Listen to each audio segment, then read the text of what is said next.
The massive alien fleet emerged from hyperspace at the edge of Earth's solar system. Commander Vex of the Dominion Empire stood on the bridge of his flagship, studying the blue planet on his screens.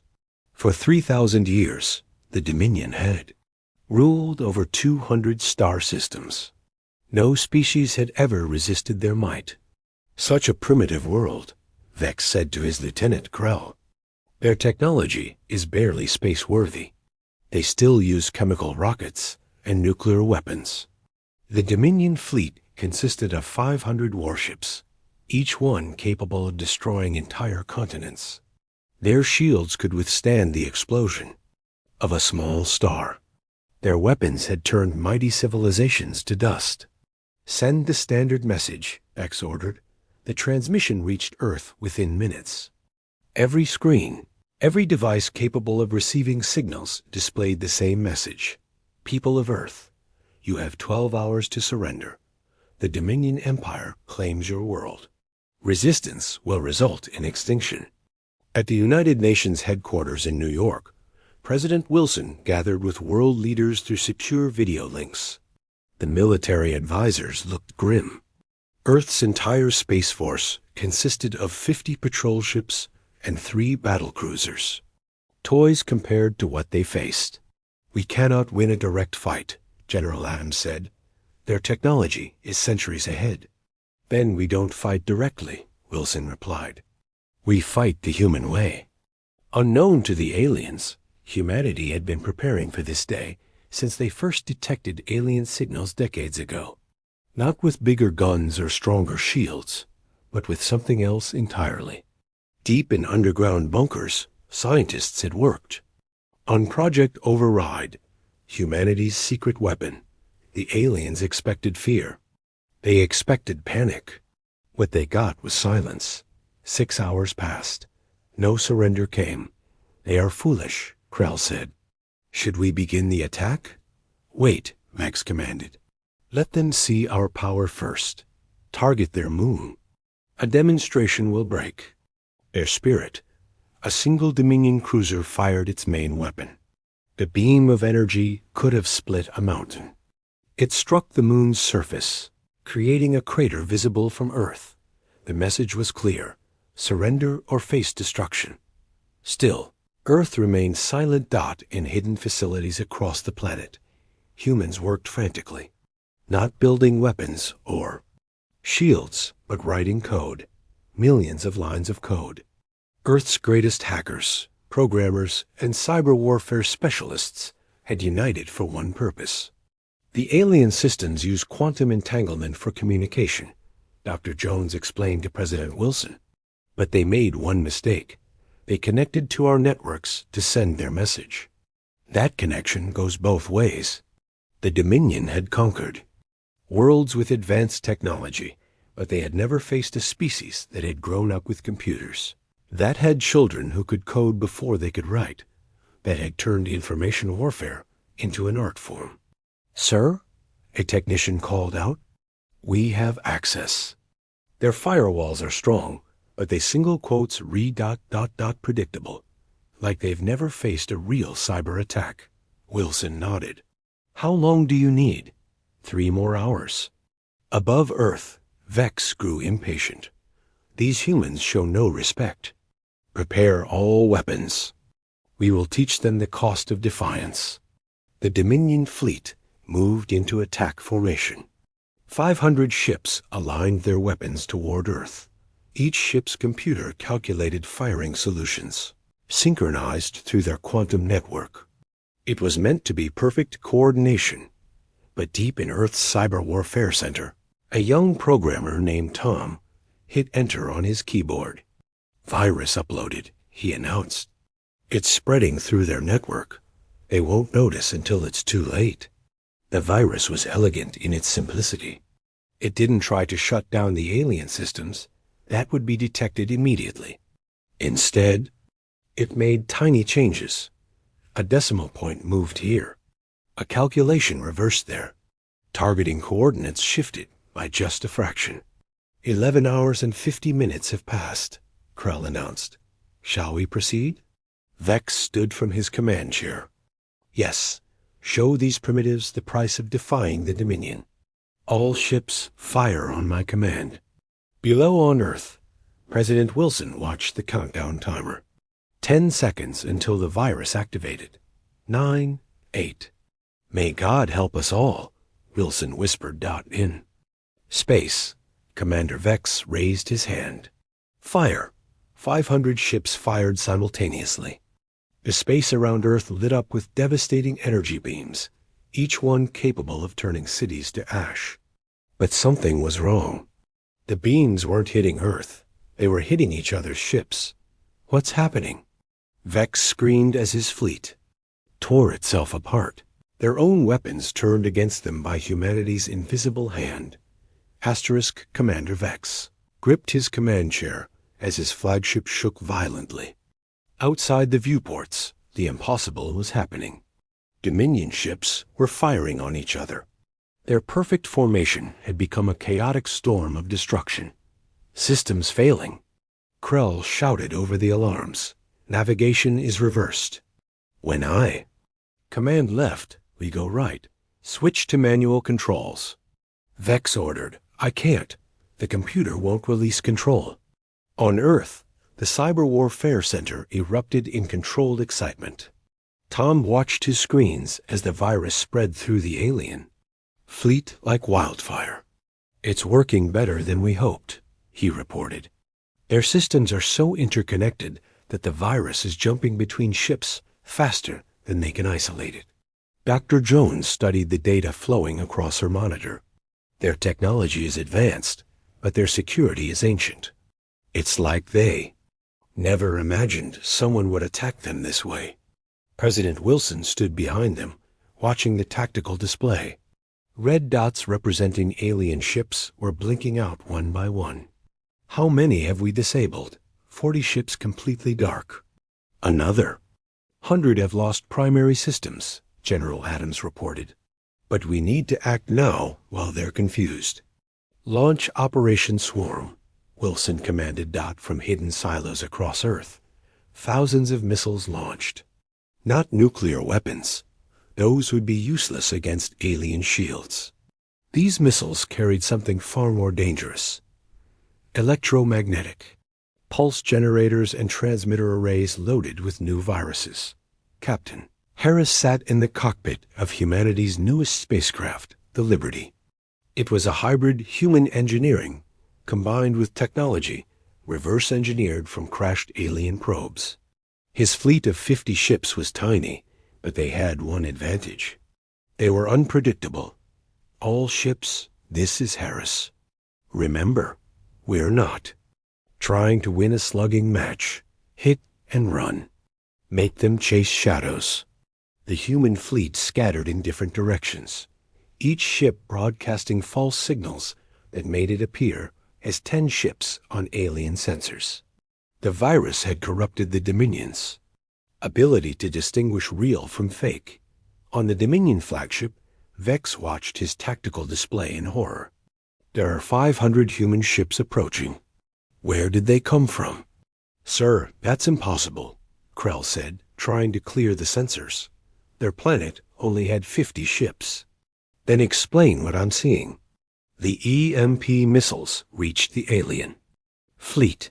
They detonated in perfect sequence, sending waves of electromagnetic energy through space. Alien ships that had managed to isolate themselves from the virus suddenly found their secondary systems failing. But humanity's real attack was just beginning. Every radio telescope on Earth, every satellite dish, every cell tower had been connected into one massive transmitter array. Together, they sent a focused beam of data directly at the alien fleet. What are they doing? Vex demanded as new alarms sounded. They're overloading our receivers with garbage data. Trillions of signals. Our computers can't process it all. Systems are shutting down to prevent overload. It was brilliant in its simplicity. The aliens' advanced sensors, designed to detect the slightest energy signature across light years, couldn't handle the chaos of 10 billion human devices all screaming at once. Social media posts, Cat videos, music, phone calls, all of it weaponized into a deafening roar of information. Captain Harris saw his opportunity. Now, while they're blind, the human fleet struck. They targeted the alien ship's communication arrays, their sensor nodes, their engine ports. Not trying to destroy the massive vessels, just cripple them. Like ancient warriors hamstring elephants. Inside the Dominion ships, chaos reigned. Life support systems suddenly decided the optimal temperature was absolute zero. Artificial gravity. Reversed, then doubled, then disappeared. Food processors produced poison. Medical bays attacked their patients. How? Vex screamed. How are primitives doing this to us? Lieutenant Krell had the answer, though he could barely believe it. Sir, I've analyzed their attack. They've spent decades attacking each other's computer systems. Their entire civilization runs on networks. Their children play games about hacking. They've turned information warfare into entertainment. And we ... Vex's voice trailed off as understanding dawned. We've never needed network security, Krell finished. No species ever challenged us. We never learned to defend against this. Back on Earth, Tom noticed something on his screen. Mr. President, the lead ship is trying to send a signal back to their empire. Can we stop it? Tom smiled. Better, we can replace it. His fingers flew across the keyboard. I'm sending them a message from Commander Vex. It says the conquest of Earth is proceeding perfectly, and no reinforcements are needed. Wilson nodded approvingly. How long before they realize the truth? With the communication delay, we've got at least 3 months before their empire knows what happened here. In space, more Dominion ships fell silent, their crews trapped in metal tombs of their own making, defeated by an enemy they never thought to defend against. 3 months later, Supreme Commander Tor stood on the bridge of the Devastator, the Dominion Empire's most powerful warship. Behind him, 1,000 ships emerged from hyperspace. They had learned from Vex's defeat. No network connections between ships, Tor commanded. Every vessel operates independently. Manual controls only. We will not make the same mistake.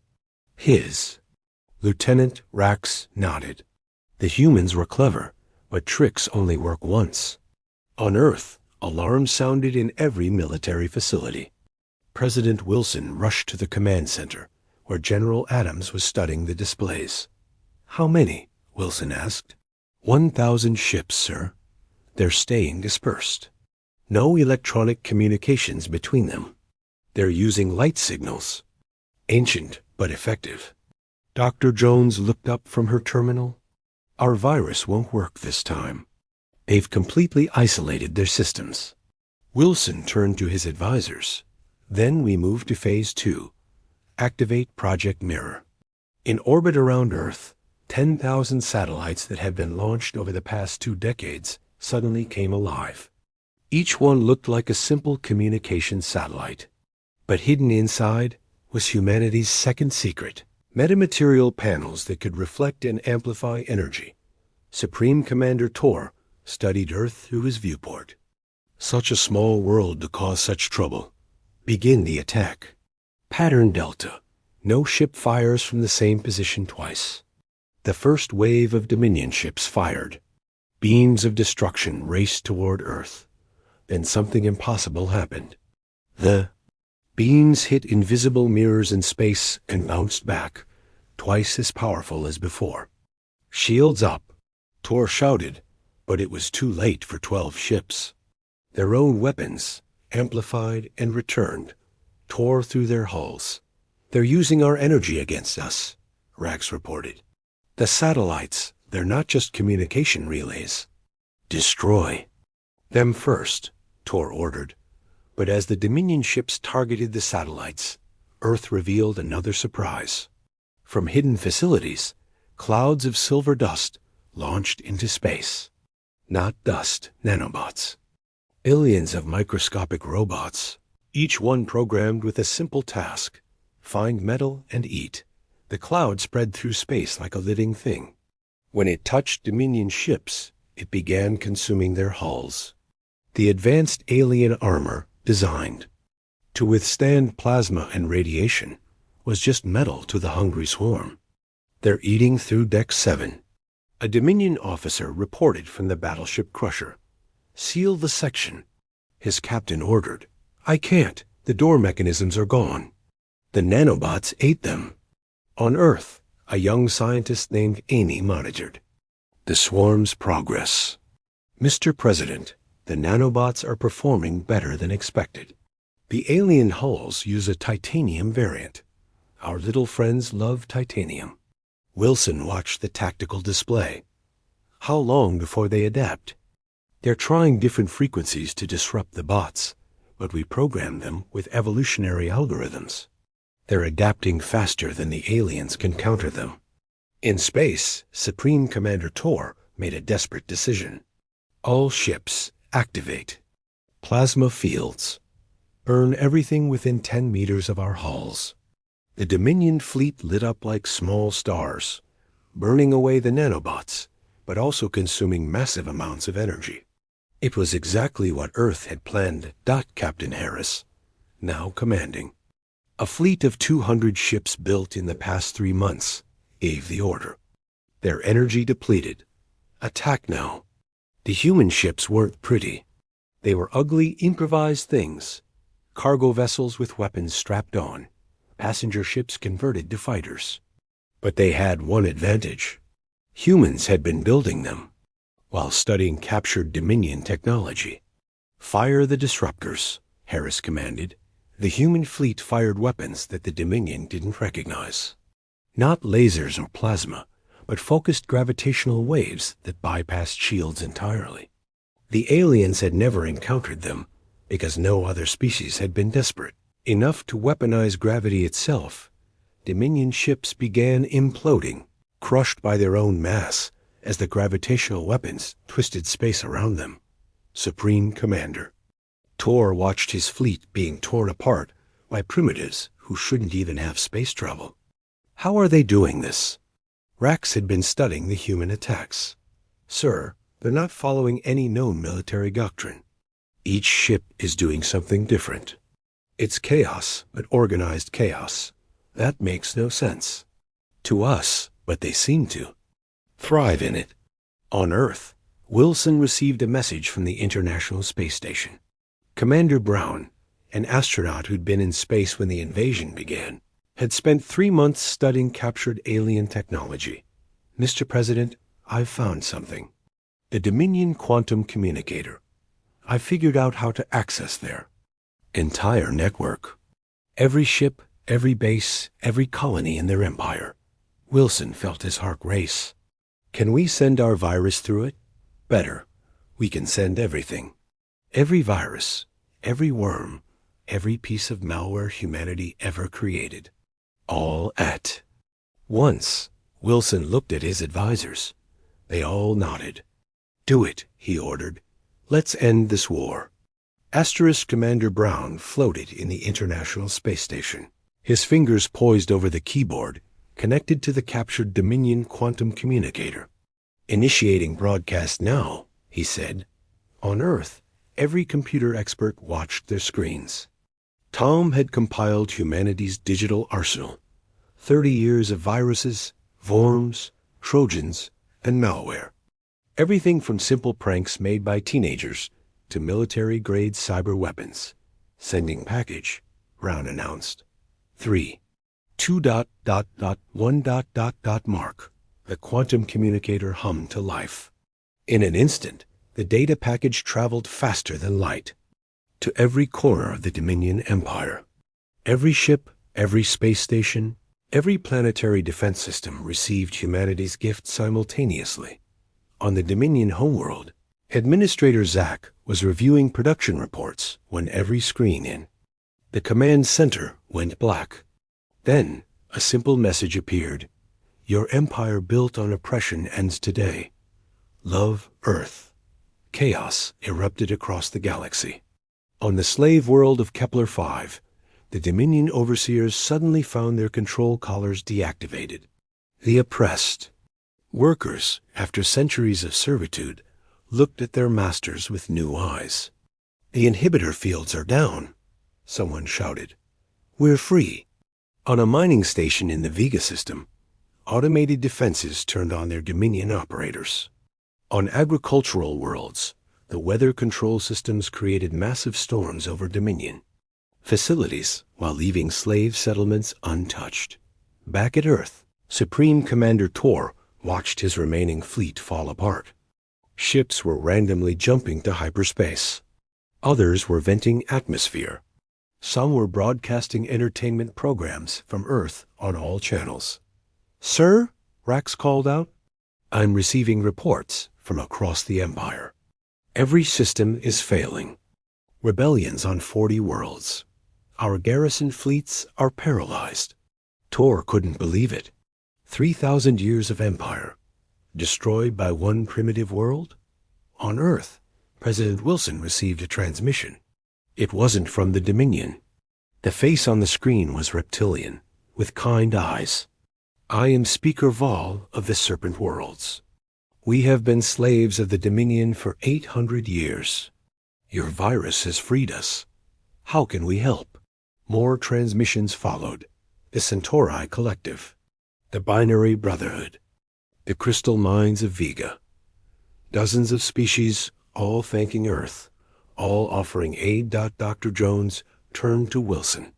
"We're receiving technical data from the Crystal Mines. Sir, their technology is incredible.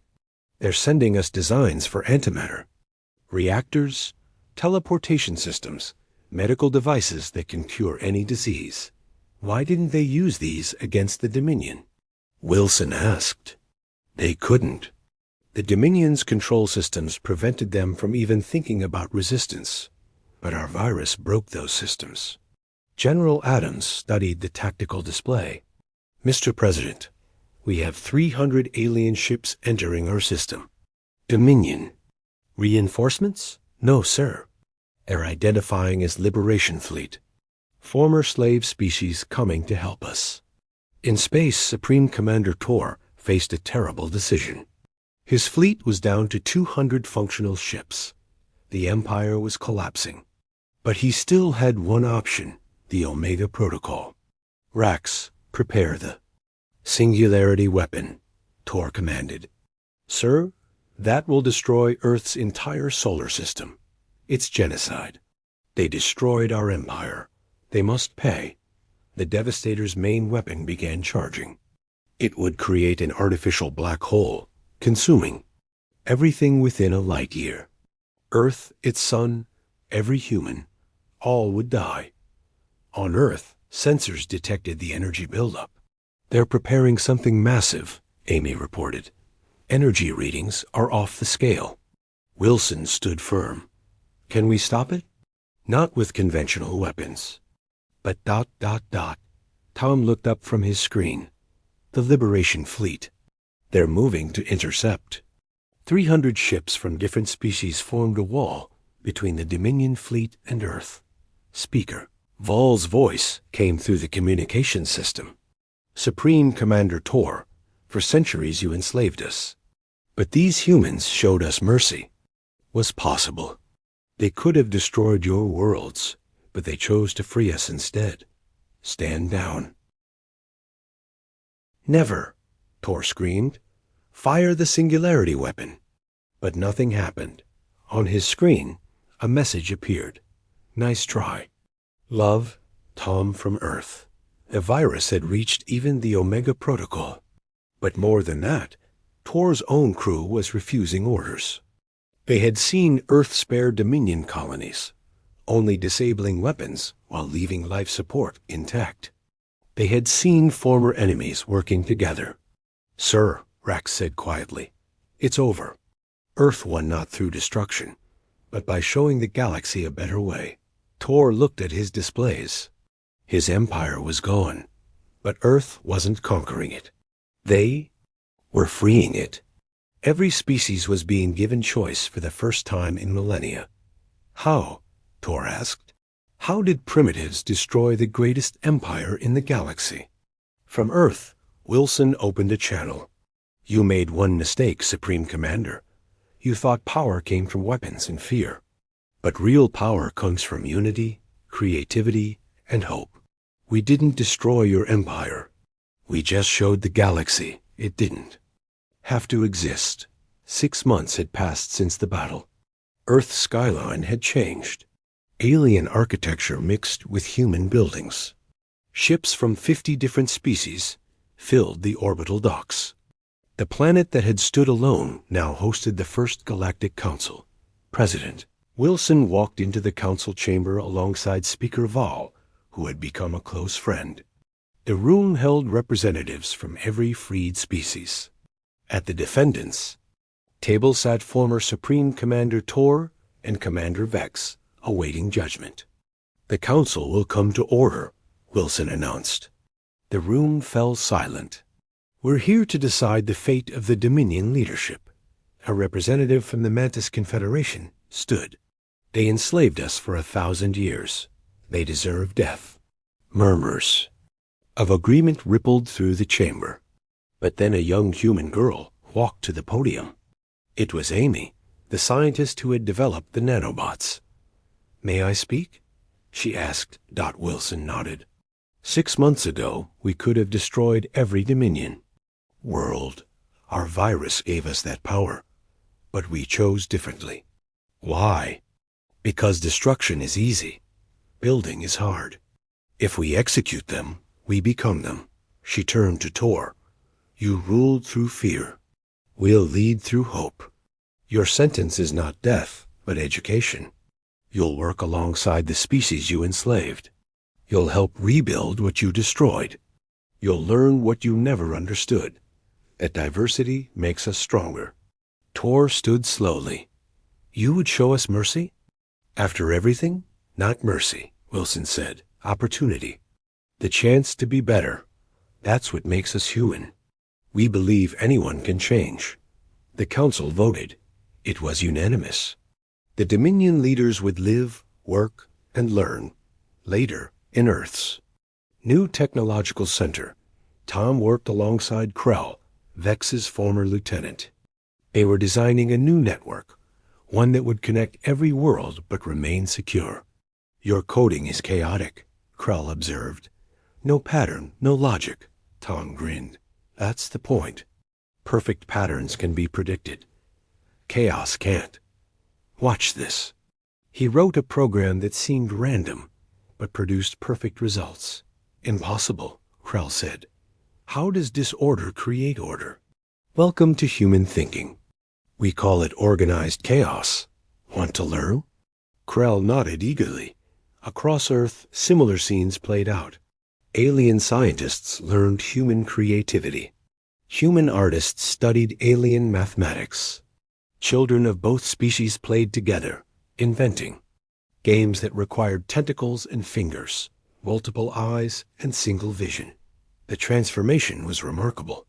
Earth's internet evolved into the galactic web, carrying not just data, but experiences. A person on Earth could feel what it was like to swim in the methane seas of Titan IX. An alien could taste pizza for the first time through sensory translation. Captain Harris, now Admiral Harris, stood on the bridge of humanity's first hybrid warship, the Unity. Its crew was mixed. Humans, serpents, crystals, even reformed Dominion. Admiral, his sensor officer reported, we're detecting something at the galaxy's edge. On the screen, a massive fleet appeared. Not hundreds of ships, thousands. They were beautiful and terrible, crafted from living metal that shifted and moved. This is the Void Collective, a cold voice transmitted. We have observed your war. Your galaxy shows weakness. Prepare for harvesting. The bridge fell silent. Then Harris smiled. Send a message to all council species. Tell them humanity calls for aid. Within hours, the response came. Ships from every corner of the galaxy jumped to Earth's position, not because they were commanded, but because they chose to. The Serpent World sent their entire fleet. The Crystal Mines brought weapons that bent reality. Even Tor arrived, commanding Dominion veterans who had chosen redemption. Void Collective. Wilson broadcast from Earth. You see our unity as weakness. That's your first mistake. Our diversity is our strength. We are humans who hack, serpents who strike, crystals who calculate, and hundreds more. We are chaos and order, war, and peace, separated yet united. The Void Collective attacked. Their weapons were beyond anything the galaxy had seen. Ships that fired black holes, fighters that phased through shields, weapons that deleted matter from existence. But they faced something unprecedented: human unpredictability, serpent flexibility, crystal logic, Dominion discipline, all working together, each species covering another's weakness. Tom uploaded a virus that made void ships dance. Amy's nanobots evolved in real time to eat their living metal. The crystals calculated impossible trajectories, while humans flew them. Former enemies fought as family. The battle lasted 3 days. When it ended, the Void Collective retreated, sending one message: we have never seen such chaos become such strength. We will not return. Years later, a human child and a young Dominion sat together in a park on Earth, building with blocks. They created something that was neither human nor alien, but both. A tower that should have fallen, but stood strong, held up by pieces supporting each other. What is it? Asked the Dominion child. The human smiled. The future. Above them, the stars shone with promise. Earth had not conquered the galaxy. It had done something better. It had united it. Asterisk.